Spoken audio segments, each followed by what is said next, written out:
खोर्धा जिलार वीरपाइकर इष्ट देवी भावे जगत ख्यात माँ बरुणेई और माँ करुणेई पीठरे दशहरा पर्व उपलक्षे चली षोडश पूजा जहाँ विधिपूर्वक भावे करा जाउछि।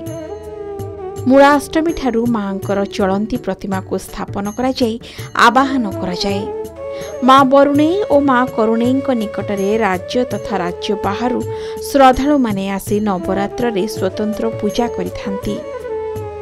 तेबे माँकर अति प्रिय खीरी एवं एंडुरी पिठा माँ को भोग लगी करा जाउछि।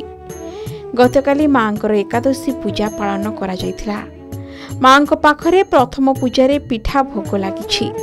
मध्याह्न संकुड़ी भोगरे घांट दही पखाल माछ भोग लागिथिला। एही पूजा दशहरा पर्यंत चलिबो। मुख्यतः माँकर सप्तमी अष्टमी नवमी दशमी एवं विश्राम पूजा मुख्य आकर्षण।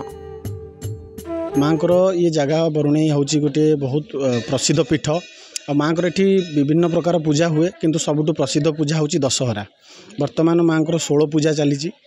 इठी प्रसिद्ध भोग माँकर खीरी इडली पिठा माँकर आउ दीपरे माँकर अइठा भोग आसे खाइबा पई आ ए सब जिनस जी आसिक एठी पहुँचती कृपा लाभ करती माँर आउ ये बहुत माने प्रसिद्ध जगह और माँकर बहुत करुणा थाए एठी जी आसिक जाती दर्शन करिकी।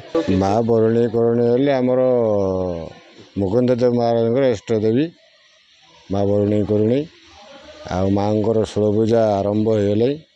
आज तृतीय चतुर्थ दिन हम आ बहु संख्यार यात्री मैंने आसुँच आहरी आगू भी दशहरा पर्यंत आसवे। माँकर प्रथम पूजा आज सरीगला द्वितीय पहरी पूजा हम संकुड़ी भोग बर्तमान पहली भोग हो जाए माँकर पिठा भोग आउ भक्त मानकर बाल भोग। ये द्वितीय ठारू माँकर अति शह शह कुंभ बसव।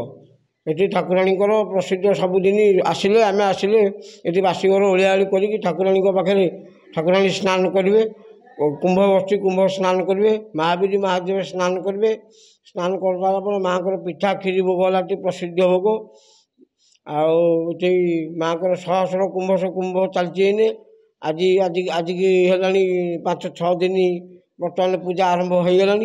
आज आज शनिवार आज एकादशी ये माँ को एकादशी संक्रांति अमासिया पूर्णमी ये माँ को सबुदिन खेचेड़ी दही पखाल आ माँ को घाट बाकी खई दही आग प्रथम भोग हम बाल भोग हम माँ को पिठा भोग हम तापर संकुड़ी भोग लगे संध्या बेलू आरती होगी माँ को बाल भोग हम। ये 16 दिन तक माँ को पर्व लगी रप्तमी अष्टमी नवमी दशमी माँ को जो दिन विश्राम पड़ो 5 दिन काल धरिकी माँ को दिन राति सबुदिन ये माँ को पूजा अर्चना चलते यज्ञ होम चलते ये विभिन्न प्रकार भक्त मान आसिक दर्शन करके जाती। ये माँ को बोदा बलि तो बंद है पानी कखारू बलि बर्तमान पड़ुची।